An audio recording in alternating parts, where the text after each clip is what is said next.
As the world becomes smaller and smaller, we get exposed to more and different things.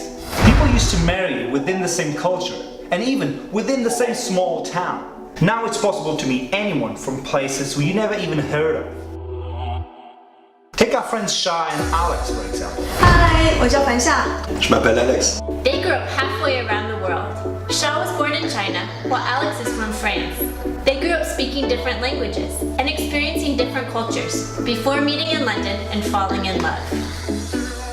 While being with someone from a different culture might be enriching and even exciting, it also creates challenges. Many of these challenges are due to cultural differences. Our culture shapes our behavior, decisions, and values. Relationship can already be challenging, and throw in a different culture, 你可不可以不要这样啊？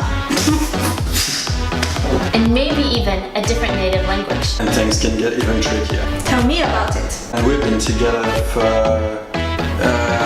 724 days. 我最爱吃麻婆豆腐。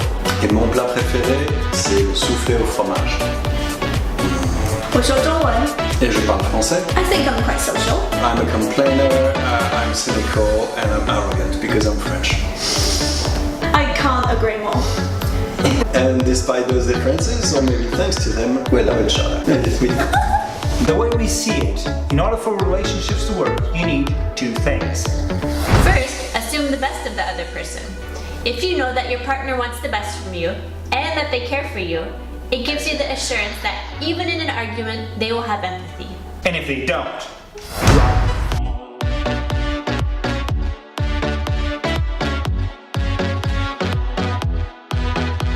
Second, make an effort to communicate. Ooh, communication that needs to be. Even though this can be hard, especially with someone who is very different from you. Maybe you misunderstood them, or maybe they have a new perspective that we haven't even thought about. Jamie and I both had several multicultural relationships before we met, and they failed. This helped us both realize that beyond the typical success factors of a relationship, these 2 points are critical. So when we met in London, we were able to communicate and appreciate each other so much more. What differences are there in your relationship? And how can you use communication and goodwill to make things even better? À chaque jour suffit sa carte. 明天见。